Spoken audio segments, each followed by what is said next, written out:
Hey there, this is Pam from The Perfect Balance, another episode of Perfect Balance Kitchen Confidential.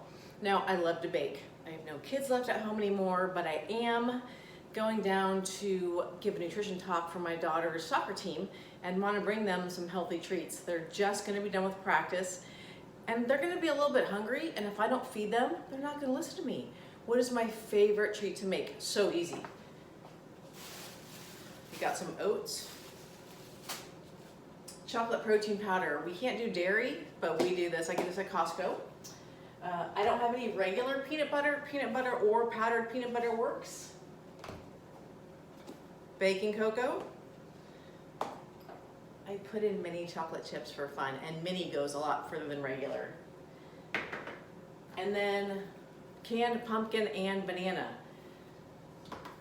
That's it. I put the pumpkin and banana in my blender that I use every day, many times a day, to get a liquid consistency, and then I mix everything else in.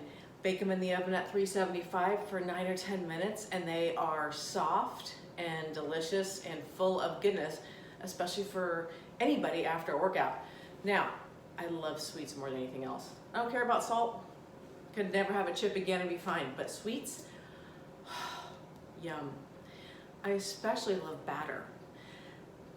The problem is, for me, I love batter more than the finished product, and I have to bake a bunch of these because there's 30 women on this team. I will be chewing some gum, so I do not eat all the batter because I do want to bring the finished product down to these girls. For the full recipe, go to my website, www.theperfectbalance.guru, under the recipe section. They are called fudgy balls. They should be fudgy balls of goodness, but just fudgy balls. Have a great day.